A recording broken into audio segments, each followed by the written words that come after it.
All cards have been revealed for the new expansion, Rise of the Floodborn.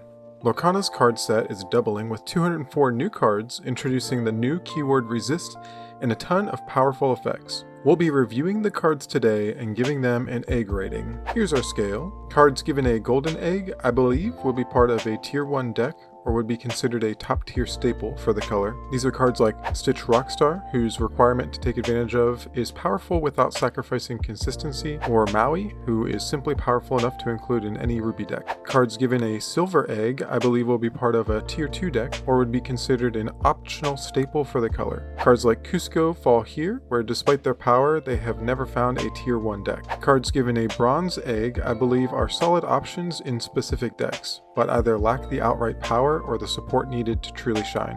Ariel fits here, although with the new item support, it might be her time to shine.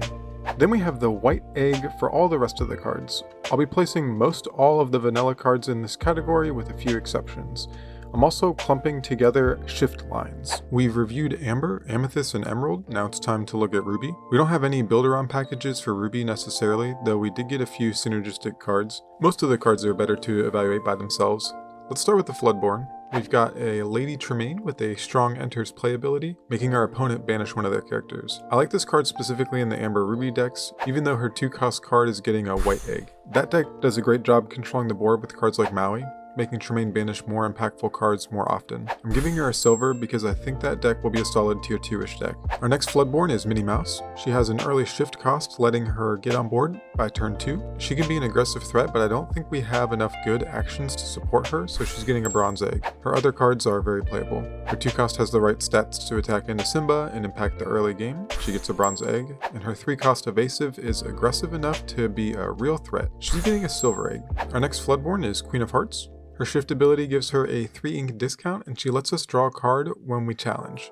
She reminds me of Dr. Facilier as a card advantage engine that demands an answer and makes your opponent think twice before questing or challenging. She didn't get a 1-cost shifter, but we did get a 2-cost inkable with Rush, which is a good card itself. I'm giving both of these a silver egg as I think they're both reasonable options for Amethyst control or Amber midrange. I want to jump to Sheer Khan while we're looking at this challenge payoff mechanic. Sheer gives us lore instead of cards, but comes on a reasonably statted, cheaper character. Direct lore gain is very powerful, and Sheer is crucial in helping control change gears to close out the game.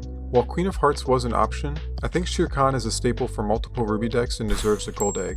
Jumping back to our last Floodborn, we have Raya, with a resilient ability to take no damage when she challenges damaged characters. She looks easy enough to set up a 2-for-1 with her stats, and she's inkable, but her on-curve shift choices are really weak. This reminds me of Aladdin lines and whether or not Street Rat was worth running. Raya's effect only even works when she's challenging, not when she's being challenged.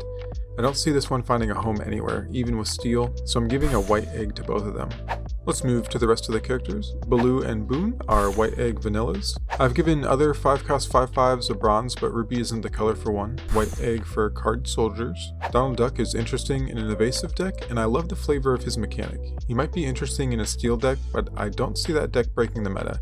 He gets a bronze egg for me. Felicia is a pretty powerful 1-cost card. I've said before, it doesn't take much for a 1-cost to suit play. She seems like a good option in control, and I'm giving her a silver egg. Fidget looks unimpressive. He's 1 stat away from being playable, but he's a white egg. Honest John suffers from the same problem all the Floodborn build-arounds do. There aren't enough Floodborns. On top of that, Uninkable is killing him here for me. White egg. Lumiere is a white egg vanilla. Mother Gothel looks great in the Amber midrange deck and gets bonus points for flavor. Rapunzel heals her to full health, letting you draw cards regardless of whether your opponent is playing around her. She gets a silver egg for her place there. Mulan is uninkable, so she's a white egg. Namari looks too slow. Uninkable pushes her to a white egg for me. Radagon looks like he was made for the cards that reward you for challenging, but again, being uninkable makes his situational effects not worth the risk, so he's getting a white egg. This Raya is a vanilla white egg. Scar looks not that good when you compare him to Maui. Being uninkable hurts, and compared to Be Prepared, he does a worse job of clearing the board, but Scar is the perfect bridge that punishes your opponent for playing around Be Prepared and Maui. Your opponent wants to commit as few resources as possible to get you to use Be Prepared, while putting enough threats that Maui or Dragonfire aren't enough of an answer. Scar punishes them for towing that line, and threatens to be a singer for the next turn if left unanswered. He gets a gold egg because I think he pairs perfectly with the Ruby control staples. Tigger has potential if resist is prevalent. He can easily challenge favorably into the Prince or or bigger characters, he gets a bronze egg.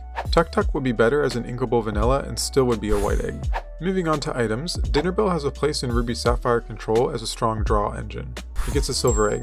I think the deck is a solid tier 2-ish with all the new cards. Peter Pan's Dagger gets a white egg until we get some more evasives. Sword in the Stone is a cheap item for item decks, but is just too conditional to be worth the spot.